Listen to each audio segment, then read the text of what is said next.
గుమ్మానికి ఎదురుగా ఏముంటే దోషం అవుతుంది అని చాలామంది నన్ను ఫోన్ చేసి అడుగుతుంటారు. గురువుగారు అసలు గుమ్మానికి ఎదురుగా అంటే మెయిన్ డోర్కి ఎదురుగా ఏముండొచ్చు ఏముండకూడదు కూడా చాలా ఇంపార్టెంట్ టాపిక్. ఇప్పుడు జనరల్గా చాలామంది ఏం చేస్తుంటారంటే ఇంటి ప్లాన్ చేసేసి ఆర్కిటెక్ట్కో లేకపోతే వాస్తుకో ఇంటి ప్లాన్ పంపించేస్తారు. అంటే ఆ స్థలం యొక్క కొలతలు దాన్ని బట్టి ఊరికే ప్లాన్ గీసేస్తారు. వాస్తు ప్రకారంగా ఎక్కడ ఉండాలి, నైరుతిలో మాస్టర్ బెడ్రూమ్, సెకండ్ బెడ్రూమ్ వాయువ్యంలో, కిచెన్ ఆగ్నేయంలో, ఇలా బేసిక్గా చుట్టూ ఖాళీ స్థలాలు ఫండమెంటల్ అందరికీ తెలిసిందే. ఉత్తరం కంటే దక్షిణంలో తక్కువ ఉండాలి, తూర్పు కంటే పశ్చిమంలో ఖాళీ స్థలం ఎక్కువ ఉండాలి, ద్వారాలు కూడా ఉచ్చస్థానంలో ఉండాలి. ఇది ఫండమెంటల్ బేసిక్. అలా ప్లాన్ గీసేసి ద్వారాలు పెట్టేసి కిటికీలు పెట్టేసి ఇచ్చేస్తుంటారు. నంబర్ ఆఫ్ డోర్స్కి ఎక్కువ ఇంపార్టెన్స్ ఇస్తుంటారు. ఇన్ని డోర్స్ ఉండాలి, అన్ని డోర్స్ ఉండకూడదు, ఆడ్ ఉండాలి, ఈవెన్ ఉండాలి అని ఇలా గీసి ఇచ్చేస్తుంటారు. ఎందుకంటే నేను ప్రాక్టికల్గా చాలా ఇల్లు చూస్తాను కాబట్టి. ఈ మధ్య ఒక ఇల్లు చూడడం జరిగింది. కట్టేశారు 2 ఫ్లోర్స్ కట్టిన తర్వాత వాళ్ళకి డౌట్ వచ్చింది.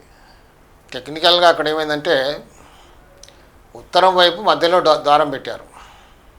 దక్షిణ ఫేసింగ్ ఇంటికి పైకి వెళ్ళిన తర్వాత ఫస్ట్ ఫ్లోర్లో కిందంతా పార్కింగ్, ఫస్ట్ ఫ్లోర్లో ఇల్లు, ఉత్తరంలో ద్వారం, బాల్కనీ, ద్వారం పక్కనే ఉన్న ఇంటికి ఛజ్జ, ఆ ఛజ్జ వీళ్ళ ఇంట్లో పడుతుంది మూల. అది దోషం. ప్లాన్ గీసేటప్పుడు ఎదురుగా ఏముంది, ఎక్కడ ఏముంది, సరౌండింగ్స్లో ఏముంది తెలియదు మనకి. అందుకే ఏంటంటే ప్లాన్ గీసేటప్పుడు వాస్తువాలైనా ఆర్కిటెక్ట్స్ అయినా స్థలం చూడాలి, చుట్టూ సరౌండింగ్ దృష్టిలో పెట్టుకొని ప్లానింగ్ చేయాలి. కొన్ని సందర్భాల్లో ఏమవుతుందంటే మెయిన్ డోర్కి ఎదురుగా ఎలక్ట్రిక్ పోల్ రావడమో, లేకపోతే ఎదురుంటి మూల పడ్డమో, లేకపోతే మనదే బోర్ రావడమో, లేకపోతే సంప్ రావడమో, కొన్ని గుమ్మాలకి ఇంటర్నల్ డోర్స్కి దక్షిణం వైపు పశ్చిమం వైపు లోపల ఖాళీ స్థలాలకు వెళ్ళే డోర్లకి ఎదురింటి వాళ్ళ పిల్లర్స్ రావడమో, ఇలాంటివి జరుగుతూ ఉంటాయి. ఇలాంటివి ఉండకూడదు.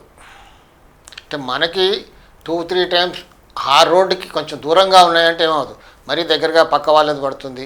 రోడ్డు చిన్నగా 20 ఫీట్ 30 ఫీట్ రోడ్డే ఉంది, అక్కడ ఎదుటి వాళ్ళ కాలం పడుతుంది, ఎలక్ట్రిక్ పోల్ పడుతుంది. ఇప్పుడు టెలిఫోన్ పోల్స్ లేవనుకోండి, ఎలక్ట్రిక్ పోల్స్ అక్కడక్కడ ఉన్నాయి కాబట్టి పడుతూ ఉంటాయి. ఎదురింటి గేటు మూల, గేట్ పిల్లర్. కొన్ని సందర్భాల్లో మనమే కాంపౌండ్ వాల్ కట్టుకున్నప్పుడు ఏం చేస్తారు, కాంపౌండ్ వాల్ ఫుల్ లెంత్లో అక్కడక్కడ బ్రిక్ వాల్స్ కడుతుంటారు, పిల్లర్స్. ఆ పిల్లర్ కూడా డోర్లో పడుతుంది. ఇంటి చుట్టూ ఉన్న ఖాళీ స్థలంలోకి వెళ్ళే డోర్స్ కూడా అది పడుతుంది, అది దోషమే. సో గుమ్మాల లోపలికి ఏం పడకూడదు అనేది ముందు మనం ఇలాంటివి చూసుకోవాలి. కొన్ని సందర్భాల్లో సెప్టిక్ ట్యాంక్ పడుతుంది, కొన్ని సందర్భాల్లో ఎప్పుడో వేసేసిన బోర్ వస్తుంది. ప్లాట్ కొనగానే ముందు ఏం చేస్తారు, బోర్ వేసేస్తారు. తీరా ప్లాన్ చేసుకున్నాక ఆ బోర్ సరిగ్గా మన గుమ్మంలో వస్తుంది, మనం ఏం చేయలేము అప్పుడు. ఇలాంటివి రాకూడదు.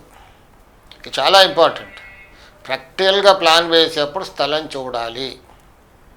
స్థలం చూసి ఎక్కడేం వస్తుంది దృష్టిలో పెట్టుకొని ప్లాన్ వేయాలి. ప్లాన్ వేసిన తర్వాత మళ్ళీ వెళ్ళి స్థలంలో అక్కడ చూడాలి, ఏది వస్తుంది ఏది రావట్లేదు.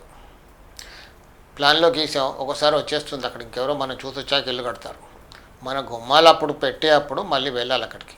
బ్రిక్ మేసనరీ స్టార్ట్ అవుతుంది అన్నప్పుడు ఒక వరుస పెట్టేసి ఆ వరుసలో వాస్తుని తీసుకెళ్ళి లేదా ఆర్కిటెక్ట్ వచ్చి కరెక్ట్గా మెజర్మెంట్స్ ప్రకారంగా డోర్ అన్ని ద్వారాలు వచ్చే స్థానంలో వచ్చేలాగా చూసుకొని దానికి ఎదురుగా ఏమైనా వస్తుందా అనే జాగ్రత్త తీసుకొని అది పడకుండా చూసుకొని కట్టుకుంటే హాయిగా ఉంటుంది.